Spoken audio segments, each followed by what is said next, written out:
जय Hind defence aspirants. So we are back with another video. आज हम करने वाले हैं चैप्टर 13 ऑफ क्लास 10th, ठीक है, जो कि है फिजिक्स का। And the name of the chapter is magnetic effects of electric current. ठीक है, तो आज हम ये चैप्टर पढ़ने वाले हैं। तो ये मतलब थोड़ा सा ना कंफ्यूजिंग चैप्टर है, इसमें से क्या पढ़ना है क्या नहीं पढ़ना। तो नॉर्मल कुछ चीज़ें पढ़नी है, सिर्फ वो ही पढ़नी है आपको, बाकी कुछ नहीं पढ़ना है। ठीक है, जितना बताऊंगा सिर्फ उतना ही पढ़ना है बस।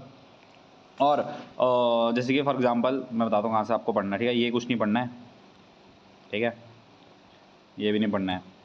ठीक है, तो होता क्या है कि जब भी आप कोई किसी इलेक्ट्रिक करंट पास करवाते हो ना, इलेक्ट्रिक करंट, तो उस इलेक्ट्रिक करंट की वजह से ना एक मैग्नेटिक बिहेवियर भी आता है। ठीक है, मैग्नेटिक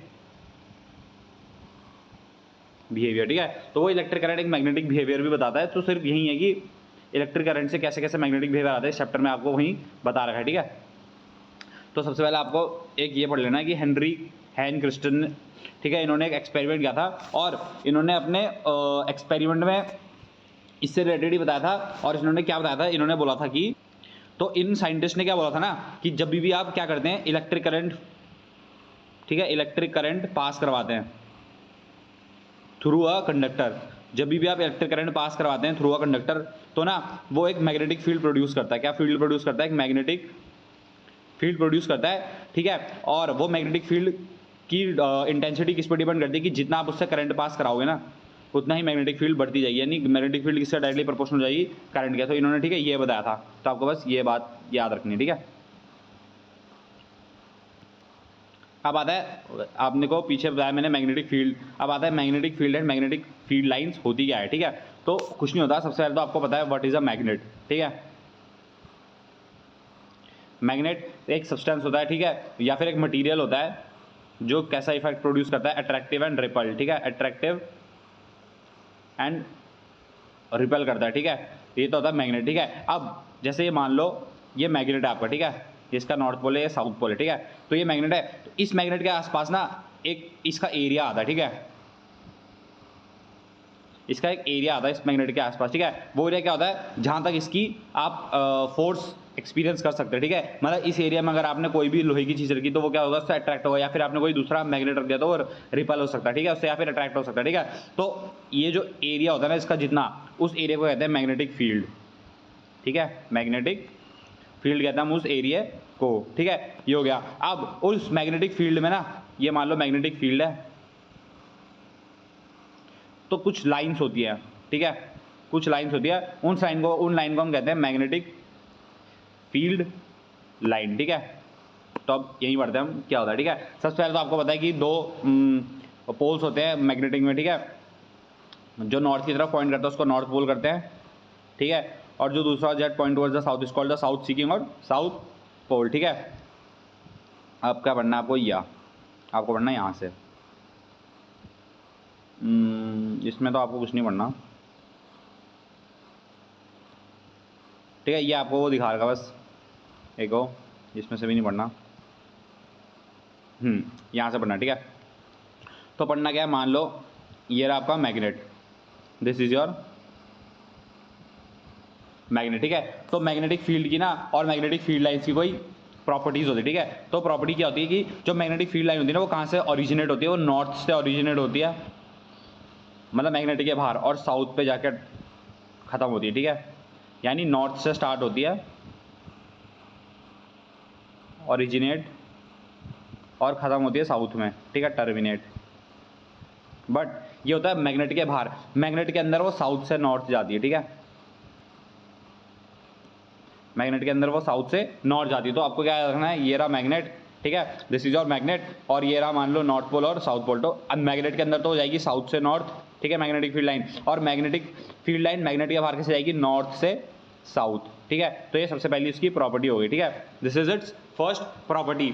दूसरी प्रॉपर्टी क्या है, एक कंटिन्यूस क्लोज लूप बनाते। कैसे, मतलब ऐसे जाएगा, ये देखिए, ये बनाना है ना कंटिन्यूस लूप, ये यहाँ से यहाँ जा रहा है और फिर यहाँ से यहाँ जा रहा है, फिर ये यहाँ से यहाँ जा रहा है। ठीक है, तो एक कंटिन्यूस लूप बनाएगी। ठीक है, दूसरी, तीसरी कि कभी भी आपस में ना इंटरसेक्ट नहीं करते। क्यों? क्योंकि ना इसमें एक प्रॉपर्टी होती है कि जो भी जैसे मैग्नेटिक फील्ड लाइंस बनती है ना,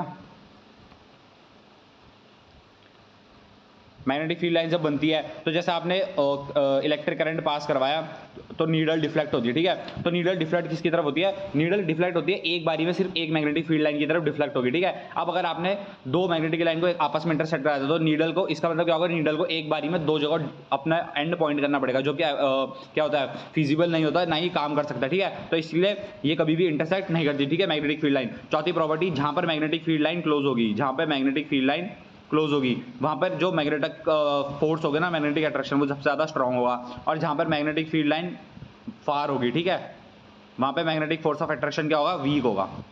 बस यही पढ़ना, ठीक है आपको। तो ये हमें जो अंडरलाइन कर रहा हूं वही, magnetic field is a quantity that has both direction and magnitude, ठीक है। अब ये it is taken by convention that जो फील्ड इमर्ज होती है वो कहाँ होती है? From north pole and merge at the south pole, ठीक है, कि साउथ पोल में फील्ड मर्ज हो रही है, ठीक है। दूसरी आपको ये बात याद रखनी है, ठीक है। उसके बाद आपको क्या करना है, याद रखना है, ठीक है। ये हो गया आउटसाइड द मैग्नेट। अब inside the magnet the direction of the field line is from south pole to its north pole, ठीक है। Thus the magnetic field lines are closed curve. तो मैंने आपको इसकी कितनी प्रॉपर्टी बता दी, यहाँ पे देखिए प्रॉपर्टी में मार्क कर देता हूँ। सबसे पहली प्रॉपर्टी नंबर 1, कहाँ से ओरिजिनेट होती है? नॉर्थ पोल से। कहाँ टर्मिनेट होती है? साउथ पोल में। Property number 2, magnetic field line are closed curves, यानी क्लोज कर्व बनाती है, ठीक है। अब प्रॉपर्टी नंबर 3 मैं आपको बताने जा रहा हूँ, the relative strength of the magnetic field is shown by the degree of closeness of the field line, ठीक है। फील्ड स्ट्रॉन्गर होगी जहाँ पर force acting on the pole is greater with the field lines are crowded, यानी जहाँ पर field lines बहुत ज़्यादा होगी, okay, with the field lines are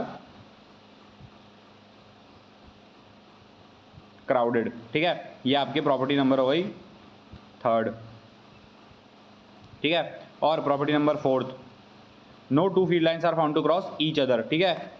क्यों? क्योंकि अगर वो उन्होंने ऐसा करा, it would mean that at the point of intersection the compass needle would point towards the two direction which is not possible, ठीक है। तो ये आपकी हो गई 4th प्रॉपर्टी, सॉरी वो थोड़ा हो गया था। तो ये आपकी कौन सी होगी? 4th प्रॉपर्टी होगी, ठीक है। अब आपको क्या पढ़ना है? Magnetic field due to a current carrying conductor. इसमें आपको ज़्यादा कुछ नहीं पढ़ना, ठीक है, ये फालतू की चीज़ें भी देर की होती है इसमें। तो इसमें सबसे पहले magnetic field due to a current carrying conductor. तो क्या होता है कि मैग्नेटिक फील्ड कंडक्टर क्या होता है? मान लो ये रहा है कोई भी ऑब्जेक्ट, ठीक है, और this can be a metallic object, okay, this is a metallic object. आपने इसके अंदर, आपने इसमें से इलेक्ट्रिक करंट पास करवाया,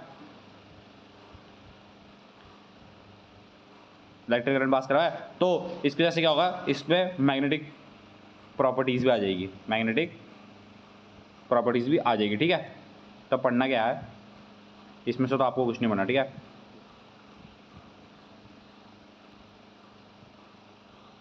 आपको पढ़ना है ये,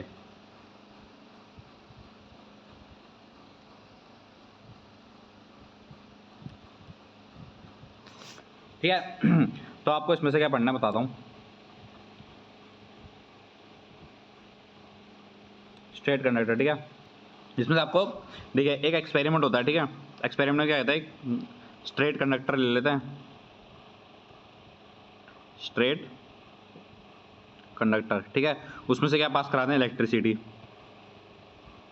इलेक्ट्रिसिटी पास कराते हैं तो किसकी तरह काम करता है? मैग्नेटिक, मैग्नेटिक प्रॉपर्टीज शो करता है, ठीक है। अब एक नीडल को रख देते हैं हम, ठीक है, जो कि मेजर करती है, ठीक है, इलेक्ट्रिक करंट मेजर करती है। तो अब वो देखते हैं, अब नीडल जो जितना ज़्यादा डिफ्लेक्शन देगी ना, मोर डिफ्लेक्शन, तो इसका मतलब उतना ज़्यादा करंट इंक्रीज हो रहा है, ठीक है। तो इससे क्या पता लगा कि जैसे जैसे हम करंट इंक्रीज कर रहे हैं,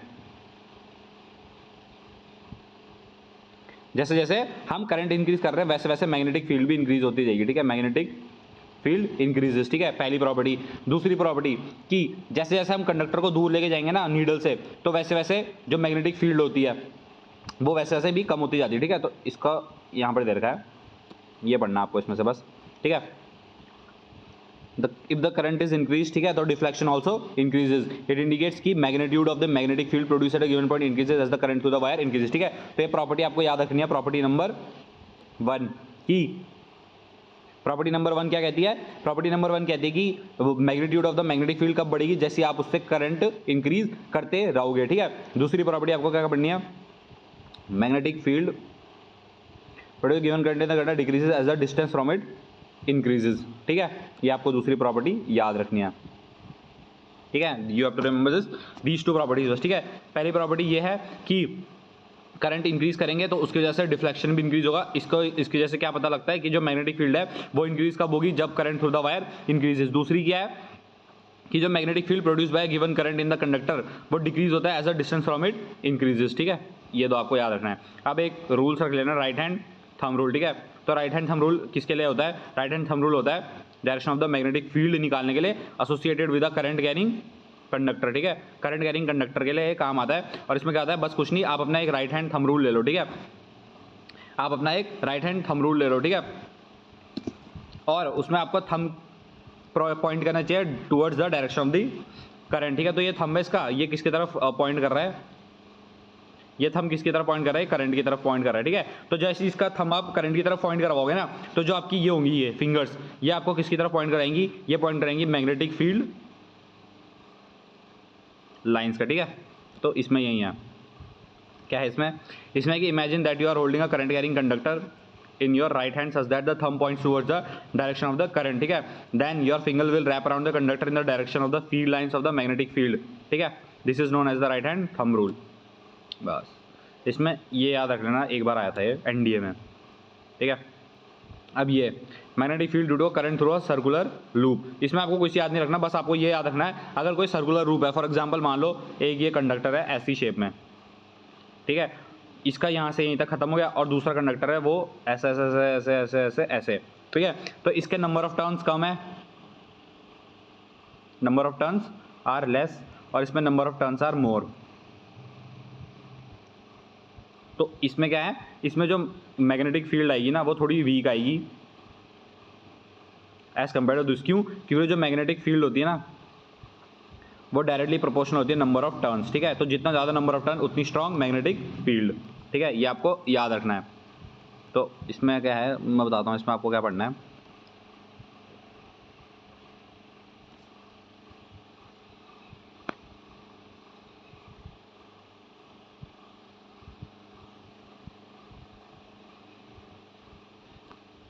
ये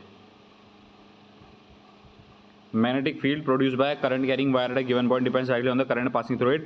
Therefore, if there is a circular wiring having n turns, the field produces n times as large as the produced by a single turn, ठीक है। तो जितने ज़्यादा टर्न्स होंगे उतनी ज़्यादा मैग्नेटिक फील्ड प्रोड्यूस होगी। और ऐसा क्यों? This is because current in each circular turn है same direction the field due to each each than turns add up, ठीक है। तो मतलब ये ऐसा है, इस टर्न में भी जो करंट होगा उसकी जो डायरेक्शन होगी वो सेम होगी, ठीक है। इधर की तरफ डायरेक्शन है, ठीक है, और मैग्नेटिक फील्ड भी इधर की है, फिर इधर भी करंट इस तरफ है। तो जैसे जैसे जिसकी डायरेक्शन सेम होती है तो वो ऐड होता जाता है, ठीक है। ऐड अप होते होते वो बहुत ज़्यादा स्ट्रॉन्ग मैग्नेटिक फील्ड प्रोड्यूस करता है, ठीक है। अब ये पढ़ना है आपको, magnetic field due to current carrying solenoid, ठीक है। सोलेनॉइड कुछ नहीं होता है, ठीक है, कॉइल्स होता है, कॉइल टाइप का होता है। ये रहा सोलेनॉइड, जो मैं आपको ऊपर कंडक्टर बना के दिखाता हूँ वैसे ही होता है। तो ये सोलेनॉइड होता है। आपने हीटर देखा है? यू हैव सीन ना हीटर, ठीक है।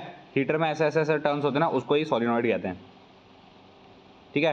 तो आपको बस इसमें एक प्रॉपर्टी याद करनी है, या ये the field line inside the solenoid in the form of parallel straight line. This indicates that the magnetic field is same at all point inside the solenoid, that is the field is uniform inside the solenoid, ठीक है। तो आपको यहाँ क्या याद रखना है कि जो सोलेनॉइड होता है ना, ठीक है, तो आपको सोलेनॉइड में बस क्या रखना है, सोलेनॉइड से सिर्फ एक ही सवाल बनता है कि इसके अंदर मैग्नेटिक फील्ड लाइंस कैसी होती है। तो इसके अंदर यूनिफॉर्म मैग्नेटिक फील्ड लाइंस होती है, ठीक है। यूनिफॉर्म मैग्नेटिक फील्ड लाइंस मतलब कि हर जगह पे इसके अंदर मैग्नेटिक फील्ड सेम ही होगा, ठीक है, कहीं पे अलग नहीं होगा, सब जगह सेम होगा, ठीक है। तो आपकी बस ये प्रॉपर्टी याद रखनी है इसमें, इसको मैं स्टार कर देता हूँ, ठीक है। और सोलेनॉइड क्या कर सकता है? सोलेनॉइड से हम क्या कर सकते हैं? मैग्नेटाइज कर सकते हैं piece of magnetic material like soft iron, ठीक है। बस इसमें आपको इतना ही पढ़ना है। अब आता है फोर्स, ठीक है। अब तक आपने पढ़ा मैग्नेटिक कैसी मैग्नेटिक फील्ड होती है, अब आपने पढ़ेंगे force on a current carrying conductor in a magnetic field, ठीक है, कि फोर्स नापने का क्या होता है। तो इसमें दो रूल होते हैं basically, Fleming's left hand and Fleming right hand rule, ठीक है। तो आपको क्या पढ़ना बता देता हूँ, ये कुछ नहीं पढ़ना। तो सबसे पहले आपको पढ़ना है फ्लेमिंग्स लेफ्ट हैंड रूल, ठीक है। The three simple call Fleming left hand rule, ठीक है। तो इस रूल में आपको क्या करना है, आपको अपना लेफ्ट हैंड लेना है, ठीक है, और स्ट्रेच करना है, ठीक है, उसका थंब, उसकी four finger and middle finger of your left hand, ठीक है, such that they are mutually perpendicular. Mutually perpendicular यानी तीन एक दूसरे के साथ कैसा एंगल बना रही है, 90 डिग्री, ठीक है। तो आपका जो वो होगा थंब, ठीक है, वो if the first finger points in the direction of the magnetic field and the second finger in the direction of the current, then the thumb will point in the direction of the motion of the force of the conductor, ठीक है। तो इसमें Fleming's left hand rule में क्या निकालता है कि जो आपका थंब है ना वो पॉइंट करेगा towards the motion of conductor, ठीक है। जो आपकी फोर फिंगर होगी वो आपकी पॉइंट करेगी मैग्नेटिक फील्ड में, ठीक है, और जो आपका ये होगा मिडिल फिंगर वो आपका करंट की तरफ वो करेगा, ठीक है। तो आपको बस इसमें ये याद रखना है कि फ्लेमिंग थंब हैंड रूल किस में काम आता है, ठीक है।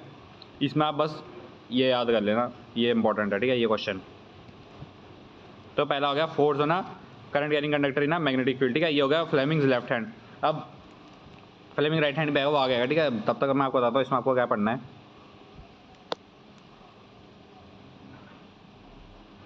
ठीक है। इसमें आपको कुछ नहीं करना है लेट मी सी,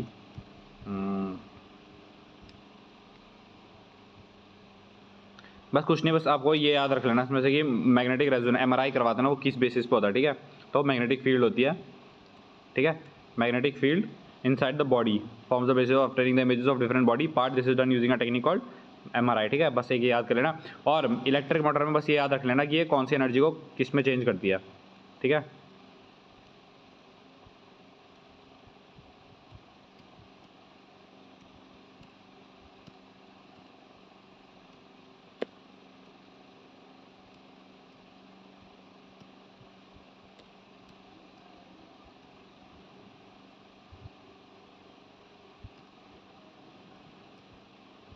ठीक है, आपको इसमें क्या याद रखना, इलेक्ट्रिक मोटर क्या करती है, इलेक्ट्रिक मोटर करती है converts electrical energy into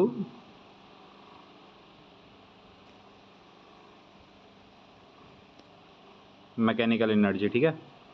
paper में डायरेक्ट आया था कि क्या किस में कन्वर्ट करती है, ठीक है। बस आपको इसमें यही याद रखना है, बाकी आपको इसमें कुछ नहीं पढ़ना, अननेसेसरी चीज़ें हैं ये,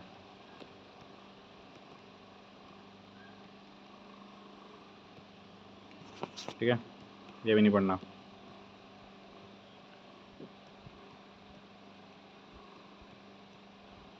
अब आता है इलेक्ट्रोमैग्नेटिक इंडक्शन, ठीक है। इलेक्ट्रोमैग्नेटिक इंडक्शन कुछ नहीं होता है, electromagnetic magnetic field, electromagnetic force create करी जाती है, जो कैसे करी जाती है, जब मैग्नेटिक फील्ड को आप चेंज करते हैं, ठीक है, तो उससे क्या बनती है, ईएमएफ बनती है और उसको इलेक्ट्रोमैग्नेटिक इंडक्शन करते हैं, ठीक है। इसमें आपको क्या पढ़ना है, ये कुछ नहीं पढ़ना, ये याद रख लेना। गैल्वेनोमीटर क्या होता है, गैल्वेनोमीटर इंस्ट्रूमेंट होता है डिटेक्ट करता है presence of a current in a circuit, ठीक है, ये होता है ये। अब आपको पता है एम मीटर भी होता था एक, ammeter you all know, ठीक है। तो आपने एक चीज़ क्या पढ़ी थी, आपने पढ़ी थी एम मीटर, मैंने आपको बताई, ठीक है। एम मीटर क्या करती है, एम मीटर वैल्यू करंट का वैल्यू नापती है, ठीक है, कितना मेजर है, मेजर करती है करंट, मेजर करंट, ठीक है। वोल्ट मीटर क्या मेजर करता है, पोटेंशियल डिफरेंस। तो ऐसी गैल्वेनोमीटर होता है वो क्या डिफरेंस करता है, मेजर करता है कि वो पता लगाता है कि करंट प्रेजेंट है नहीं है, ठीक है। तो ये कंफ्यूज मत हो जाना एम मीटर और गैल्वेनोमीटर में, ठीक है, ठीक है। तो इसमें तो इतना ही है। अब फराडे है, इनका काम का नहीं है,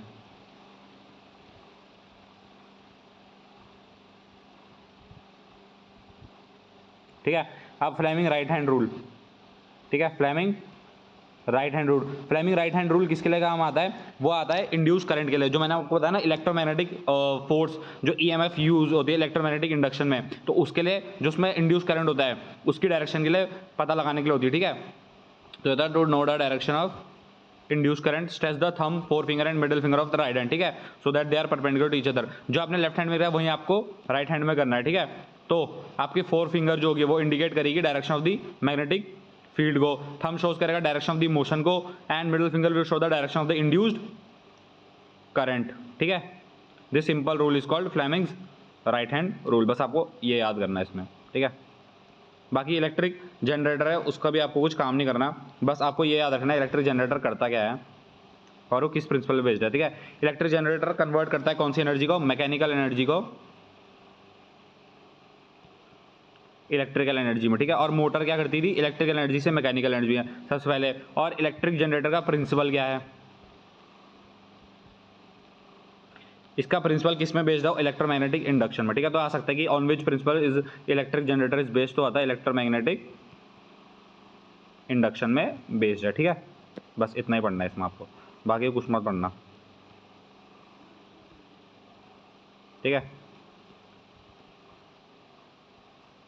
ये भी नहीं करना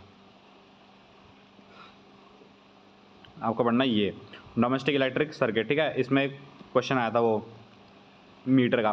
सबसे पहले हमारी जो कंट्री इंडिया है उसमें ये तो याद रखना है, CDS-1 2023 में आया था, potential difference between the two is 220 volts. ठीक है, ये CDS-1 2023 में आया था, दिखाऊंगा आपको। ठीक है, तो ये CDS-1 2023 का PYQ है, CDS-1 2023। ठीक है, में आया था कि हमारी कंट्री में पोटेंशियल डिफरेंस दो में किसके कितना होता है। ठीक है, और वो किन दो के बीच में होता है, न्यूट्रल वायर और लाइव वायर के बीच में। ठीक है, कितना होता है, तो 220 वोल्ट्स होता है। ठीक है, बस ये हो गया। और दूसरा हमारे इंडिया में कनेक्शंस कौन से यूज़ होते हैं, तो वो होते हैं पैरेलल कनेक्शंस। कल ही बता दिया था आपको क्यों पैरेलल कनेक्शन यूज़ होते हैं, क्यों के लिए पैरेलल कनेक्शन में करंट सेम होता है। ठीक है, एक तो ये हो गया। अब दूसरा है आपको ये वायर्स के वो याद रखना। ठीक है, कौन सी वायर क्या होती है, ये पेपर में आया था NDA में। ठीक है, तो जो अर्थ वायर होती है वो होती है ग्रीन कलर की। ठीक है, जो लाइव वायर होती है वो रेड कलर की होती है। ठीक है, लाइव वायर पता ही चल रहा है, डेंजर लाइव। और जो न्यूट्रल वायर होती है वो ब्लैक कलर की होती है। ठीक है, न्यूट्रल और अर्थ में वो कंफ्यूज मत हो जाना। न्यूट्रल वायर होती है ब्लैक कलर की, अर्थ वायर आप और कैसे याद रख सकते हैं, अर्थ हमें क्या देता है, हरियाली देता है, तो अर्थ वायर कैसी होगी, ग्रीन कलर की। लाइव वायर हमेशा लाइव होती है, डेंजर होती है, तो रेड कलर की। और न्यूट्रल वायर ब्लैक कलर की। ठीक है, ये मैंने आपको कल बताया था, इलेक्ट्रिक फ्यूज इंपॉर्टेंट कंपोनेंट है डोमेस्टिक सर्किट्स का। ठीक है, फ्यूज इन सर्किट क्या प्रिवेंट करता है, damage to appliance in circuit due to overloading. ठीक है, ओवरलोडिंग कब होती है, ये पेपर में आया था। ओवरलोडिंग अगर when live wire and the neutral wire come into direct contact. ठीक है, जब न्यूट्रल वायर कौन सी, ब्लैक कलर और रेड कलर की वायर एक साथ आ जाती हैं, तब क्या होती है, ओवरलोडिंग आता है। ठीक है, और ओवरलोडिंग के टाइम पे, ये भी एक PYQ है, ओवरलोडिंग के टाइम पे current in the circuit abruptly increases. ठीक है, तो ऐसा था कि ड्यूरिंग शॉर्ट सर्किट या फिर ओवरलोडिंग की करंट क्या होता है, इंक्रीज होता है, डिक्रीज होता है, या सेम रिमेन रहता है, या नन ऑफ दीज होता है। ठीक है, तो ये CDS का PYQ है। ठीक है, PYQ ऑफ CDS। ठीक है, और इसी ओवरलोडिंग को हम क्या कहते हैं, इसको हम कहते हैं शॉर्ट सर्किटिंग। ठीक है, बस आपको इस चैप्टर में इतना ही पढ़ना था, बाकी ये कुछ नहीं पढ़ना। ठीक है, तो जितना मैंने सिर्फ हाईलाइट किया है, सिर्फ आपको उतना ही पढ़ना है, और इस चैप्टर में कुछ नहीं पढ़ना, वरना आप फालतू के कंफ्यूज होते जाएंगे। ठीक है, और दूसरी बात, अगर आपको ये हाईलाइटेड PDF चाहिए तो मेरे Telegram channel journey to IMA में आप ऐड हो सकते हैं, उसमें ये PDF डाल दूंगा, आप वहाँ से ले सकते हैं। तो अब एक चैप्टर बचा है बस, सोर्स ऑफ एनर्जी। उसमें कुछ नहीं है, बस वही है, conventional, non conventional, solar, heater, energy, ये सब है। ठीक है, वो ज़्यादा इंपॉर्टेंट नहीं है, तो बस वो एक दिन का है। उसके बाद से हम बायो स्टार्ट करेंगे, bio is very very easy. ठीक है, तो हम बायो पढ़ना शुरू करेंगे। धन्यवाद, जय हिंद, वंदे मातरम।